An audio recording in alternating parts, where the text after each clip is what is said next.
It's the last week of August 2025. I'm Andrew. Dave is actually out this week, so I'll be running through some of this week's new music on a much shorter than usual version of BV Weekly with Bill Pearis, who runs Brooklyn Vegan's Indie Basement column and who also has been busy hosting our interview podcast, The Brooklyn Vegan Show. His interview with Elbow's Guy Garvey actually just went up this week. Bill and I will be taking a look at new albums from the Beths, Blood Orange, End It, The Hives, and more.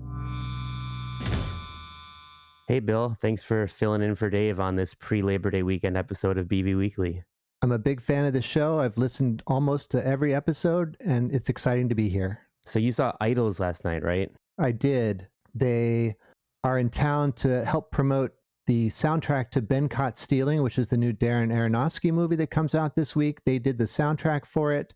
The film is set in the late 90s, so they took Nightclub 101, a club in the East Village, and it's the former spot of the Pyramid Club, which has been around since the 80s and 90s. Nirvana's first New York show was there. So they sort of turned it back into the Pyramid Club, and to get tickets for it, you had to do like a scavenger hunt. There was a payphone that you called that then led you to go to A1 Records on the Lower East Side, and there they gave you a ticket to see the show. I guess the official capacity of that space is 300, but the actual room where people see the band is maybe about 125 people. It was hot and sweaty and wild, as you might expect from IDLES. And it's funny, we have photos up on the site, and there's one where everybody crouches down. They always do this for this song, I'm Scum. And you can see right behind guitarist Mark Bowen, that's Austin Butler, who's the star of Caught Stealing. So that was a surprise. I didn't know he was there. Oh, that's awesome. Yeah. Very cool. Yeah, fun show. And like I said, you can see pictures and my review up on the site. Sweet. So yeah, the Caught Stealing soundtrack, which is also out today, is one of the albums we review in Indie Basement. So as I mentioned in the intro, we're going to keep the episode short, get right into the new music. So this is a big week for you. You've got a 3-way tie for Album of the Week. It's true. No one can ever accuse me of being soft on music criticism. I was wondering if that was going to get like a passing mention on this episode. I reviewed 6 albums this week, and I think if any of them this week had come out sort of separately in a slower week, they would have been Album of the Week. But there are 3 records that I really love this week. The first of which is the new album from the Hives. It's called Hives Forever, Forever the Hives. It was co-produced by Mike D and Viagra Boys collaborator Peter Gunnerfelt, or let me say that again, Pelle Gunnerfelt, with input from Josh Homme from Queens of the Stone Age as well. It's the shortest amount of time between albums they've ever done, 2 years. They saw so much momentum from the last record, they just wanted to go right back into the studio. And I'm just going to say it, I think this is the best record that they've ever made. Really? Yeah. This tops like, I mean, hate to say I told you so, and like Two Timing Touch and Broken Bones, and those like classics like those. I mean, there are those songs, there may not be anything quite as good as those songs, or like Tick Tick Boom or whatever, but as an album, this is the Hives condensed into 30 pure minutes of riffs and drumming and attitude, and Pelle is like on fire lyrically on this. I just think it's front to back great. There's a song that kind of sounds like Steve Miller Band's Abracadabra, but in a Hives way that's really great. I can't believe like how much I love this record. I think it's like really impressive that the Hives have kind of become like a longevity band, and instead of like it's not like their shtick died by 2006 or something, like, and even, I mean, I saw the Hives, I guess it's been a while now, but in the 2010s, which is later than what the average person might consider their prime. And it was still just like explosive. Like, yeah. Yeah. I saw them last year, and even though they're in their 40s now, maybe some of them are 50, they have not slowed down one bit. Like this record, the tempos are just as high as they were before, and the songs are great. And it's just nice to see a band like this, delivering so 30 years into their career. Yeah, it's awesome. I think my favorite thing about the Hives is that they write into their music all the things that like the garage rockers of the past would just sort of do. You know, like where like Iggy Pop might just be inspired to throw in like a come on. Like the Hives are like it's like written in there. You know what I mean? Like it's like they've turned it into like an art form, and I think that's super cool. Yeah, great record. So the other two records that tied with the Hives this week for you. It would be the Beths, Straight Line Was a Lie. This is their fourth album and the first for Anti Records. They do what they do, but they do it so well. It's just great songs. The arrangements are sparkling, and front person Liz Stokes is just such a awesome, empathetic lyricist.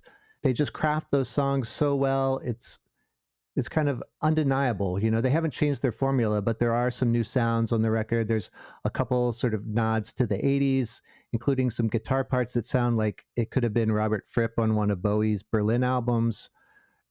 I don't know. I'm a big Beths fan, and it's another great record from them. And then the third one is Irish singer CMAT, her third album Euro Country. And CMAT is Irish singer-songwriter Ciara Mary Alice Thompson, and that her name is just it's an acronym basically. Her last album, Crazy Mad for Me, was nominated for a Mercury Prize and featured a song with John Grant.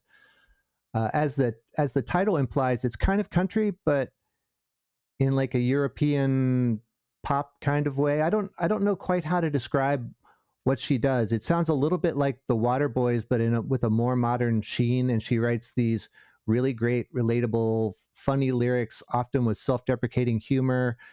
The lyrics is probably where she's the most country. She sort of reminds me of like Reba McEntire or something, very down to earth.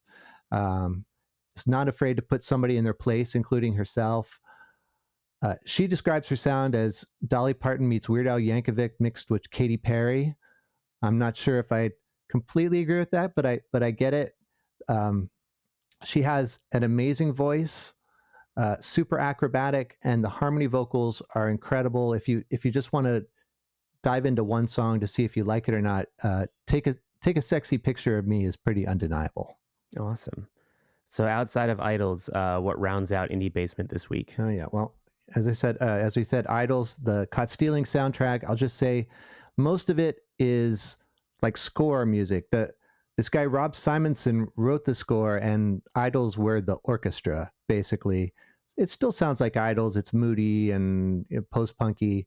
They have 3 new songs and also a cover of Junior Murvin's "Police and Thieves," which doesn't sound like Junior Murvin, and it doesn't sound like the Clash's famous version. It sounds like IDLES, and it's pretty cool.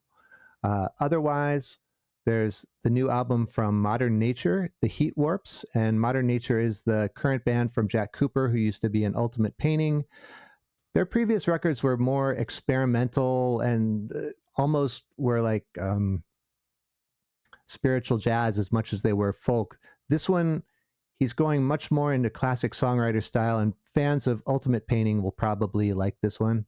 It's a really good record.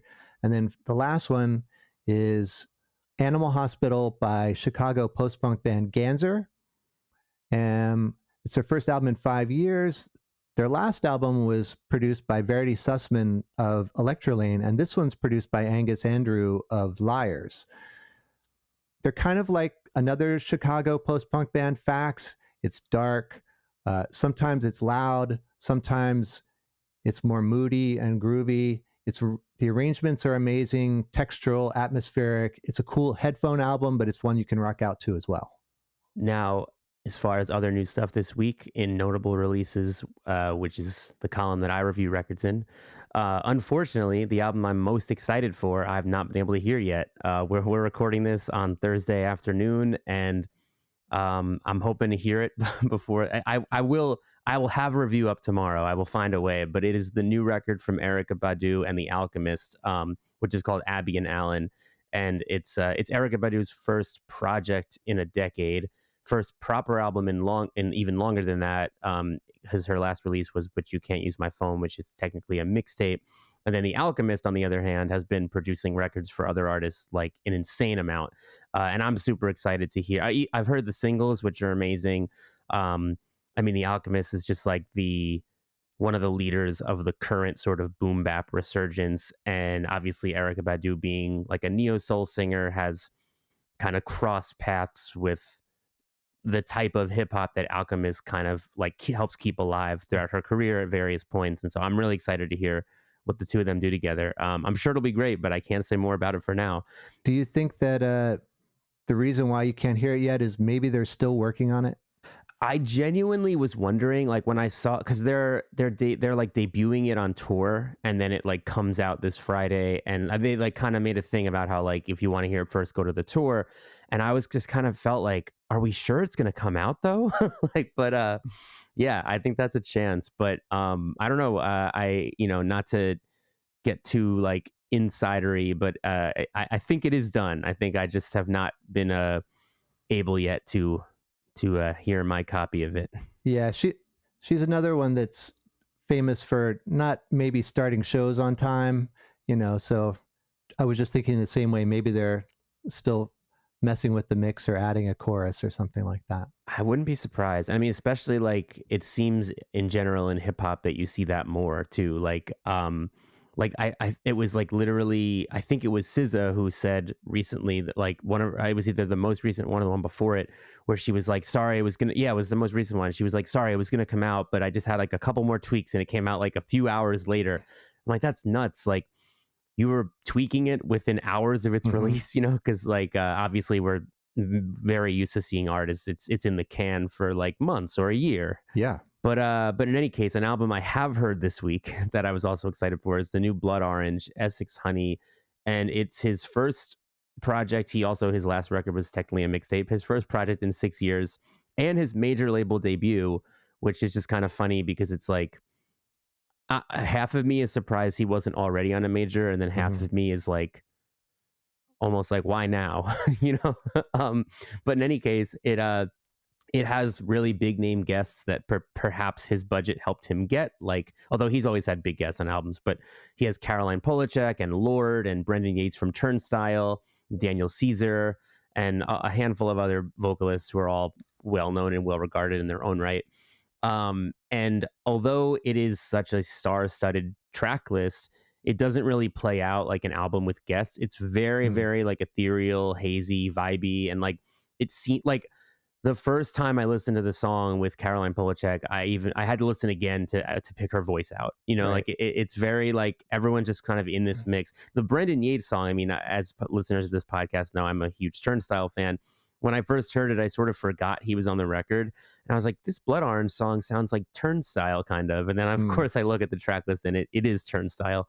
But everybody just kind of fades into this hazy mix, and it's interesting because again, like as I kind of say in my review, like being a major label debut, you might wonder, oh, did somebody try to make him do a song as poppy as like You're Not Good Enough? And it's like the opposite, where it's all this kind of haze and stuff. But also that sort of makes sense because, as I learned last year when TikTok put their year-end list stats out, his like very vibey 2011 song Champagne Coast has sort of gone viral on TikTok and is now by far his most popular song on streaming services. And I'm not saying he did this because of that, but it's just, I think there is a real audience right now for sort of hazy vibes, and he's meeting the moment for sure. Right. Also, something I think indie rock fans will be happy to know or interested to know is there's a song called Westerberg, and the chorus is an interpolation of the Replacement's Alex Chilton, Westerberg being the last name of the Replacement singer Paul Westerberg. And that was it's a standout moment. I mean, I think it's it's toying with your nostalgia a bit. Like it stands out because you know it already, but it's very cool to hear in this context. I'm curious what the feedback on that one is going to be like. Yeah, and speaking of Dev Hynes and indie rock, he produced the new Charlatans album, which comes out in October, and the first single from that is fantastic. And anxious to hear the rest of that, and I'm very anxious to hear this Blood Orange record. Yeah, it's very cool. Now, a much different album out this week that I've also been waiting a long time to hear is the debut full-length from Baltimore hardcore band End It. It's called Wrong Side of Heaven. It's out on Flat Spot Records. we've kind of talked about Ended on the podcast a few times before when Singles from this record dropped, but basically like they were already one of the most beloved hardcore bands in the hardcore scene just from EPs and their explosive live show. And, you know, there is a real history in hardcore of legendary bands who only are really EP bands. And it wouldn't have surprised me if Ended just never decided to make a full length. I wouldn't say that they needed to, so to speak. But when EP bands go make their full length, you always kind of wonder, like, is this going to be like sort of a more ambitious project? Is it going to get more genre defying? In Ended's case, the answer is no. It's 15 songs. One of them is a cover of Maximum Penalty's 1996 melodic hardcore song, Could You Love Me? And that is the only one that is melodic and over 3 minutes. The rest are under 2 minutes. One of them is 20 seconds. It's just more songs than usual on an Ended release, and it's classic Ended. And I think it works for them. I don't think they needed to, fix what wasn't broke. So how long is the album total? So it's 15 songs and it's less than 30 minutes. It's like I don't have the exact runtime because the streamer I was given doesn't tell me, and so it would have taken some math. Mm-hmm. But yeah, it's under 30 minutes, so you can sort of, calculate some averages there. Got it. Meanwhile, this week is also a triple threat of really good rap records. The legendary Rakim, the God MC, has a record with Big Ghost Limited, who is like The Alchemist, kind of one of the more interesting and prolific modern boom bap revival producers. And Rakim is the inventor of all this stuff. And his album last year was his first in 15 years. And so now he's staying at it. It also happens to follow the Clips album with Kendrick Lamar's verse, where he like pays tribute to Rakim's importance. So I think if anybody had heard that verse and were not previously familiar with Rakim, good timing. Don't start here, start at Paid in Full. But yes. But yeah, that's cool. And then more just classic style boom bap, but from a much newer artist, Shay Noir, one of our favorite Buffalo rappers, has a record out with The Other Guys. It's a production duo from DC.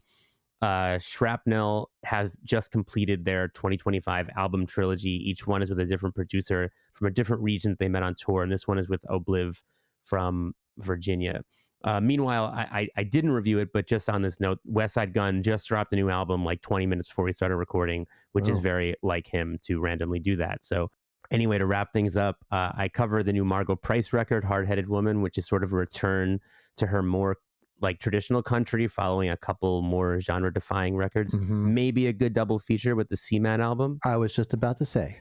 And also the Casket Lottery, who are one of the greatest post-hardcore bands of the 21st century, are back with a great record called Feel the Teeth.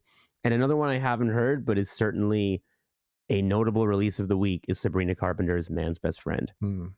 It's a wildly busy week for it being a holiday weekend. Yeah, I was thinking, I mean, last week was insane. For me, last week had like 4 records at least that might make my year-end list. But I thought this week was going to be very, very slow or chill, and it's not really. So, nope. Before we wrap up, I have one new song I also want to shout out. So, Chat Pile, the sludgy noise rock band who have been on the rise the past few years, they put out a great album last year. Now they're already doing another one, except this time it's a collaboration with Texas fingerstyle guitarist Hayden Pedigo. He's kind of someone who like is in the lineage of like John Fahey type guitarists. And they're doing a collaborative album called In the Earth Again. It comes out on Halloween. The first single, Radioactive Dreams, is out now. Hayden had said, quote, "We all wanted to avoid the downfall you see in a lot of collab records. We didn't want this record to either end up primarily sounding like one of us more than the other." And I would say that the new single sounds like the exact midpoint of a Venn diagram between Hayden Pedigo and Chat Pile, which is very cool. It's sort of like sludgy Americana slowcore. Okay. So yeah, so it's right. It is like exactly what you might guess they'd make together, and it does not sound too much like one or the other. What about you, Bill? And any singles, album announcements from this week that stood out to you? The only one was Midlake announced a new album. It's called A Bridge Too Far, and that's T-O, not T-O-O. And they're playing with the idea of like nostalgia and stuff. I don't fully understand it, but it's a pun of some sort. But the first single, The Ghouls, it's just what you want from Midlake, sort of 70s folk rock, Fleetwood Mackie a little bit, beautiful harmonies, just sounds great. Autumnal, it's a great way to lead into, maybe wait to listen to it until after Labor Day when you put away your white pants, like I will. Yeah, here in New York, though, we have had a couple chilly mornings already. That's true. So maybe I'll either put it on before 8 a.m. or in a couple weeks. Yeah, exactly. So before we go, a couple things that happened this week that you can, as always, read more about on BrooklynVegan.com. I don't know what exactly is going on with Philly metalcore band Jesus Piece, but they're clearly going through a very messy breakup, and you can read the differing sides of the story on BV. We were looking forward to hearing Charles Bissell from the Wren's long-awaited new album, which was supposed to come out last year under his new Car Colors moniker, but now it sounds like he's abandoning the project altogether. Just put that out, Charles. Just put it out. Right? Yeah. I mean, come on. And the singles were so good. Yeah. Lana Del Rey's long-awaited country album, which was first titled Lasso and then titled The Right Person Will Stay, is now titled Stove and is expected in January 2026. Okay. And System of a Down just played their first New York City area show in over a decade, at which they paid tribute to Ozzy Osbourne by breaking out their cover of Black Sabbath's Snowblind, which they recorded for the soundtrack of the Osbournes for the first time in 23 years. They used to play it at shows, and it's been a while. I wasn't there. I'm going tonight, so we'll probably talk more about System of a Down next week, but checked it out on YouTube. Obviously was awesome. Yeah. Lastly, and Bill, you might have more to say about this one, Irish rap trio Kneecap have canceled their U.S. tour, but not their Canadian shows, and this follows the backlash to their Coachella set earlier this year, at which they called for a free Palestine. The only thing I'll say is the announcement made it sound like it was because of Mo Kara's, he's one of the three rappers in Kneecap. Mo Kara was on trial, and that it had to do with that, but then they're still playing the Canadian dates, which are in the middle of the tour. So who knows what was going on, but hopefully we will get to see Kneecap back on these shores sooner than later. Yeah, I hope so. Yeah. All right. Before we go, we also just launched a new exclusive vinyl variant of the Blood Brothers classic 2004 album Crimes. That's in our online shop. And the new 20th anniversary edition of Minus the Bears Menos El Oso is out now. It's got all kinds of cool bonus content. And our exclusive Coke bottle green variant is also out now. You can pick both of those up and browse lots of other exclusive vinyl variants at shop.brooklynvegan.com. That's it for this week. See you next week for the return of Dave and a longer episode. Thanks for tuning in. Dave and I will be back every Friday morning with new episodes of BV Weekly. And in between the episodes, you can always get much more from us at brooklynvegan.com, on all of our social media, including Facebook, Twitter, Instagram, TikTok. You can pick up records from us at shop.brooklynvegan.com. And if you like what you hear, tell your friends about us, subscribe to the show, give us a good rating. All that little stuff goes a really long way. It really helps us a lot, and we really appreciate it. Thanks so much to Joe D'Agostino from Cymbals E Guitars and Empty Country for the great theme song. Our mix engineer, Nick Gray. Thank you again, and see you next time.